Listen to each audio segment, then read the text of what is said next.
All right, let's dive right into this explainer of the 100 Dresses Part 1.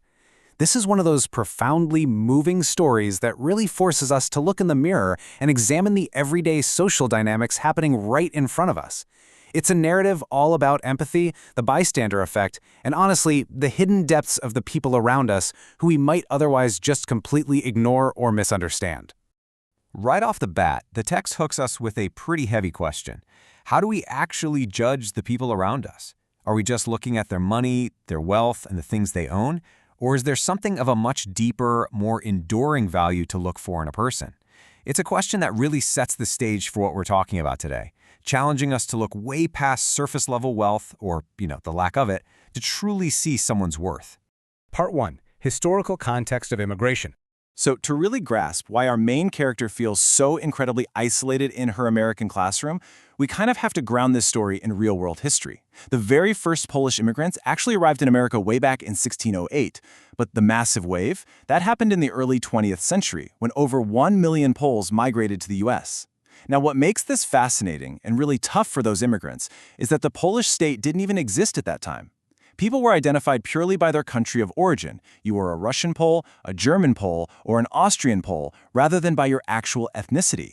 And because of this, and just being newcomers in general, Polish Americans faced a ton of discrimination, much like the Irish, Italians, and Jews did during that same era. And just to show you the lasting demographic impact of that massive migration, it's pretty incredible. According to the 2000 census, 0.25% of the entire U.S. population still reported Polish as the primary language spoken at home. That is over 660,000 Americans. It just shows you how deeply rooted the community is, even though it started out facing immense challenges with prejudice and assimilation. Part 2. The girl in the corner. Okay, so with that historical weight in mind, let's step inside a specific classroom, room 13, and meet a young Polish girl named Wanda Petronsky. The text draws this stark, honestly heartbreaking contrast between two of the classmates. On one side, you have Peggy. She is the most popular girl in school, she's got the curly hair, the pretty clothes, and she sits right up front with the kids who get the best grades. Then on the other side, we have Wanda. To the other kids, her last name is unfamiliar, it's hard for them to say. She wears the exact same faded, poorly ironed blue dress every single day because she walks all the way from a poor neighborhood called Boggins Heights. Her shoes are constantly caked with dry mud.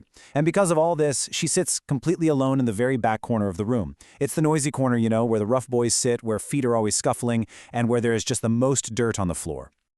Part 3. The Dresses Game. Inside the classroom, Wanda is practically invisible. She's incredibly quiet. But outside of school hours, that's when a really cruel daily ritual takes place. Peggy politely corners Wanda out in the schoolyard while the other girls are playing hopscotch. She gives her friends this little nudge, and in this mockingly courteous voice, like she's talking to a teacher or something, she asks Wanda exactly how many dresses she has hanging up in her closet. Now, despite standing right there in her single, faded blue dress, Wanda stolidly defends herself. She looks right back at them and drops this totally unbelievable claim. 100. Yeah, 100, all lined up. She even goes on to describe them, all silk, all different colors, velvet too. The girls let her go, but before she can even get out of earshot, they just burst into these shrieks of incredulous laughter. It is a game designed entirely to highlight Wanda's poverty and make her look foolish. And she doesn't just stop at dresses either. When they mockingly ask her about her shoes, she claims to have 60 different pairs. All colors, all lined up in her closet. After she says this, her eyes just go dull. She closes her mouth, does this funny little hitch with her left shoulder, and walks the rest of the way to school completely by herself. It's such a powerful, sad image of a kid having to use her imagination as a literal shield against relentless bullying. Part 4. The Bystander's Dilemma. Now here is where it gets really complicated. While Peggy is actively leading this daily teasing, somehow convincing herself she isn't being cruel because, in her mind, Wanda's obviously lying, Peggy's absolute best friend, Maddie, just watches, silently. She is trapped in this deeply relatable moral conflict. First off, Maddie hates the game. Why? Because she is poor herself. She literally wears hand-me-downs. The dress she wears to school is actually one of Peggy's old ones that her mom tried to disguise with some new trim. Second, she really wishes Peggy would just stop. But third, she rationalizes doing nothing by telling herself that Peggy is the most popular girl in the room, so she couldn't possibly be doing anything truly wrong. But the fourth, and definitely the biggest reason, pure self-preservation. She is absolutely terrified of becoming the next target. There's a quote that just nails her fear perfectly. Suppose Peggy and all the others started in on her next? Maddie actually sits down in the middle of math class and starts writing a note to Peggy, begging her to stop. But then she pauses. She physically shudders and tears the note into tiny pieces.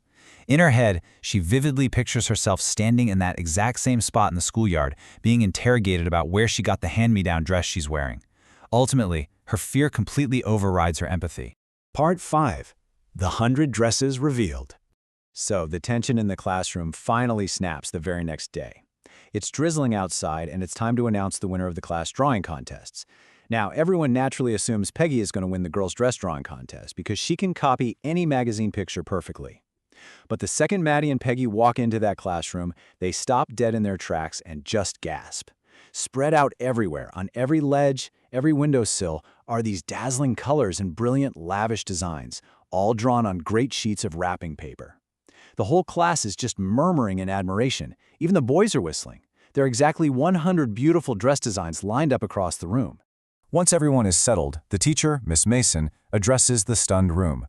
She explains that while most girls submitted 1 or 2 sketches, one girl drew 100 of them, all totally different, all exquisite. She announces that Wanda Petronsky is the winner. But here is the truly tragic irony. Wanda has been absent for days. She isn't even there to hear the applause she has finally earned. She had actually drawn the magnificent 100 dresses she constantly talked about in the schoolyard. Suddenly, it all clicks for the girls.